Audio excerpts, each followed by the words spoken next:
Hello friends, मैं हूं सन्मय प्रकाश और आप देख रहे हैं यूट्यूब चैनल सरकारी जॉब न्यूज़। ये 22 जून 2020 के इंपॉर्टेंट करंट अफेयर्स क्वेश्चन हैं। पीडीएफ अवेलेबल है वीडियो के डिस्क्रिप्शन में, या आप इसे वीडियो खत्म होने से ठीक पहले मेरे बगल में जो डाउनलोड का लिंक आएगा वहां से ले सकते हैं। कई सारे क्वेश्चन है इंपॉर्टेंट। पहला क्वेश्चन लेते हैं।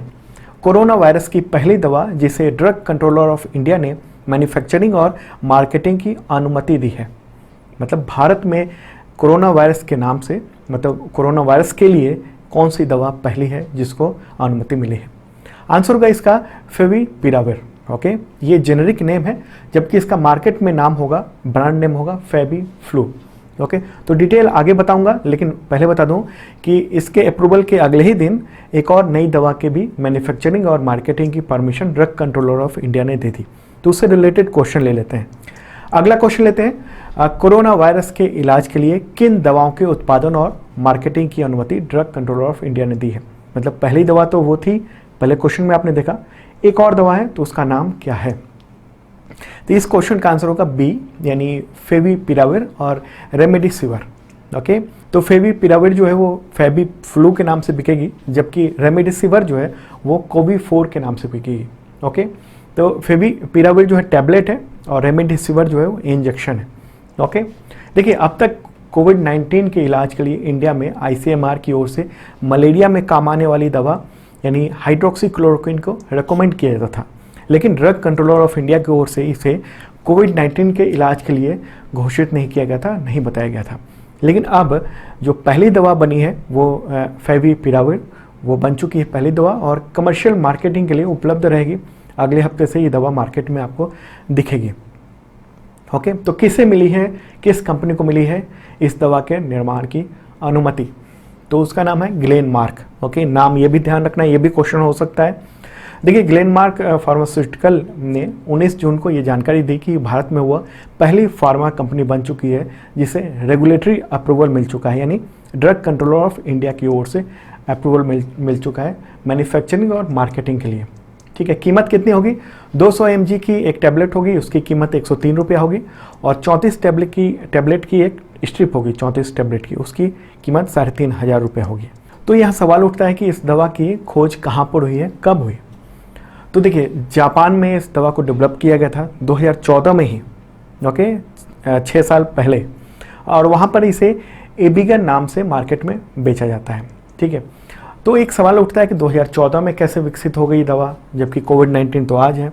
देखिए, ये एंटीवायरल ड्रग है, दवा है, और आपको बता दूं कि किसी भी दवा की खोज या फिर उसके बारे में पता करने के लिए सालों लग जाते हैं, सालों का रिसर्च लगता है। इसके अलावा बहुत सी प्रक्रियाएं होती हैं जिससे गुजरना होता है, और ऐसे में जब दुनिया में कोरोना वायरस का अटैक है और लोगों की जान जा रही है, लाखों लोगों की जान जा चुकी है, तो ऐसे में तुरंत दवा चाहिए। और होता ये है कि नई दवाओं का रिसर्च तो होता रहता है, साथ ही साथ जो पुरानी दवा है उनका भी रिसर्च किया जाता है, ट्रायल किया जाता है कि पुरानी जो दवाएं हैं वो कितनी असर कर रही हैं। ओके, तो लंबी लिस्ट है ऐसी दवाओं की जिनका टेस्टिंग हुआ, प्रयोग हुआ, देखा गया, क्लिनिकल ट्रायल किया गया, और उसमें कुछ दवाएं हैं जो कि पाई गई कि उसमें असरकारक है इलाज में। ओके, तो इसमें फेविपिराविर जो है और रेमडेसिविर, ये दोनों जो है पेशेंट के इलाज में बहुत कारगर साबित हुई है। तो सवाल है कि दवा काम कैसे करती है? देखिए, दवा जो है ना, ये वो वायरस पर अटैक करती है, वायरस को रिप्रोडक्शन को रोक देती है। मतलब जो वायरस है वो इफेक्ट कैसे करता है, मरीज को बीमार और मरणासन पर कैसे ले आता है? क्या होता है कि वायरस जो है वो डबल अपनी संख्या बढ़ाता रहता है, 2 से 4, 4 से 8, 8 से 16, इस तरह से लगातार फैलता जाता है, और गले से लेकर नीचे फेफड़े तक, यानी श्वास की जो पूरी तंत्र है, श्वास तंत्र है, उसको नुकसान पहुंचाता है कोविड-19 वायरस। तो उसी को ये रोकता है, उसकी संख्या को बढ़ाने में, और इसकी वजह से वायरस जो है वो नाकाम हो जाता है धीरे धीरे। ओके, तो क्या नुकसान है इस दवा का? तो फेविपिराविर की बात करें तो उस दवा का नुकसान है खास तौर पर जो गर्भवती महिलाएं हैं उनके बच्चे में ये दिक्कत हो सकती है। और अब सवाल उठता है कि जो दूसरी दवा है रेमडेसिविर, उसका क्या नुकसान है? तो उसका साइड इफेक्ट लिवर पर पड़ता है, लिवर के एंजाइम के प्रोडक्शन में उसमें गड़बड़ी हो जाती है। तो ये एक इम्पॉर्टेंट न्यूज़ थी और आपके एग्जामिनेशन के लिए भी क्वेश्चन था। अगला क्वेश्चन लेते हैं, कोरोना पेशेंट के इलाज के लिए दुनिया का सबसे बड़ा कोविड-19 सेंटर किस शहर में बनाया गया है? इसे कह दीजिए अस्पताल या कहिए कोविड-19 सेंटर। आंसर होगा दिल्ली में। ओके, कहाँ पर दिल्ली में? तो छतरपुर इलाके में है। राधा स्वामी सत्संग व्यास का एक विशाल परिसर है, करीब 300 एकड़ में फैला ये एरिया है और वहीं पर दुनिया का सबसे बड़ा कोविड-19 सेंटर तैयार किया जा रहा है। फिलहाल अभी तैयार करने की प्रक्रिया में है और परिसर के अंदर 12,50,000 वर्ग फुट का एक शेड बना हुआ है और उसी में कोरोना पेशेंट के लिए बेड लगाए जा रहे हैं। 10,000 बेड लगाए जा रहे हैं, मतलब 10,000 पेशेंट जो हैं कोरोना के वहाँ पर जा सकते हैं। उनके लिए ऑक्सीजन और तमाम सुविधाएं रहेंगी और ये क्षेत्र जो है वो 22 फुटबॉल मैदानों के इतने बड़ा ये क्षेत्र है और शेड का इस्तेमाल आमतौर पर वहाँ पर राधा स्वामी सत्संग के लिए किया जाता है और काफ़ी बड़ा क्षेत्र है ये। आप इसी से अंदाज़ा लगा सकते हैं कि वहाँ पर सत्संग के दौरान 3 लाख लोग वहाँ बैठ सकते हैं और बैठ चुके हैं। ओके, तो कोविड-19 को लेकर एक बहुत बड़ा ये सेंटर है, बन गया है। और एक और चीज़ कि यहाँ पर बहुत सारी चीज़ें जो हैं वो बायोडिग्रेडेबल बनाई जा रही हैं, लगाई जा रही हैं। बेड भी बहुत सारे जो हैं बायोडिग्रेडेबल लगाए जा रहे हैं। वहाँ उपराज्यपाल हैं अनिल बैजल, तो उन्होंने वहाँ पर विजिट किया है। उसी के बाद ये न्यूज़ जो है मीडिया में आई है, तो मेरे बगल में आप न्यूज़ क्लिपिंग भी देख चुके हैं आप। ओके, और यहाँ 10,000 बेड में से यहाँ पर 1,000 बेड जो है वो सीवियर मरीज के लिए होगा। पैथोलॉजी लैब भी बनाए जा रहे हैं। तो एक इम्पॉर्टेंट न्यूज़ है ये, दुनिया का सबसे बड़ा सेंटर कोविड-19 का, तो एग्जामिनेशन के लिए इम्पॉर्टेंट तो होता ही है। अगला क्वेश्चन लेते हैं, 21 जून को हुए सूर्य ग्रहण यानी सोलर इक्लिप्स इनमें से किस तरह का था? देखिए 3 तरह का होता है। इसका आंसर होगा एन्युलर। Okay, annular. और इस बार का सूर्य ग्रहण रिंग ऑफ फायर कहा गया है। ओके, इसी से रिलेटेड अगला क्वेश्चन लेते हैं, इस सदी का सबसे गहरा सूर्य ग्रहण यानी डीपेस्ट एन्युलर सोलर इक्लिप्स कब हुआ?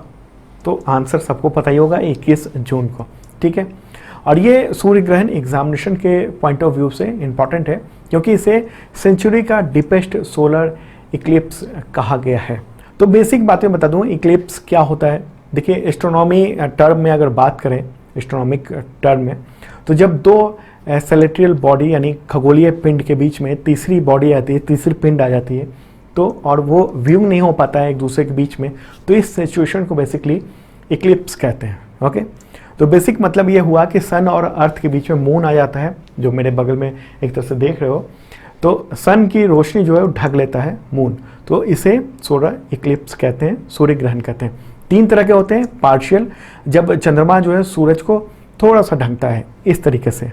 ओके, दूसरा होता है टोटल, जब चंद्रमा जो है सूरज को पूरी तरह से ढक लेता है और किरणें जो है वो पृथ्वी पर नहीं आ पाती हैं, इसको टोटल इक्लिप्स कहते हैं, पूर्ण सूर्य ग्रहण कहते हैं। और इसमें डायमंड रिंग इफेक्ट होता है। ओके, टोटल सोलर इक्लिप्स में ये भी पूछा जा सकता है कि डायमंड रिंग इफेक्ट कब आता है, किस सूर्य ग्रहण में? तो टोटल सोलर इक्लिप्स में। ओके, डायमंड की तरह छोटी सी चमकदार रोशनी ऊपर से आ जाती है, बाकी रिंग की तरह होता है। तीसरा होता है एन्युलर सोलर इक्लिप्स, जो कि 21 जून को देखा गया। तो चंद्रमा सूर्य को तो ढक लिया इसमें, लेकिन पूरी तरह से ढक नहीं पाया और इसे एक रिंग बना, रिंग ऑफ फायर कहते हैं इसको।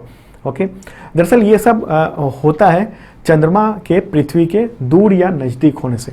चंद्रमा अगर दूर होगा तो टोटल सोलर इक्लिप्स देखने को मिलेगा।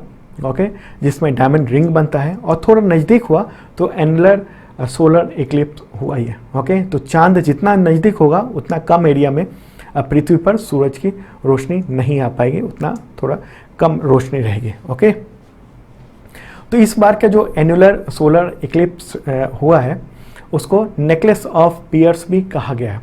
देखिए वैसे तो सूर्य ग्रहण भारत में देखा गया, लेकिन ये जो एन्युलर सोलर इक्लिप्स है उसको बेहतर नज़ारा वहाँ 3 राज्य में देखा गया था, राजस्थान, हरियाणा और उत्तराखंड में। वहाँ से साफ साफ ये दिखाई दिया। अच्छा, एक और क्वेश्चन कि डीपेस्ट एन्युलर सोलर इक्लिप्स क्यों, जो क्वेश्चन में बताया मैंने। देखिए डीपेस्ट का मतलब ये हुआ कि चांद पूरी तरह से सूरज को ढक नहीं पाता है, तो उसको डीपेस्ट कहते हैं।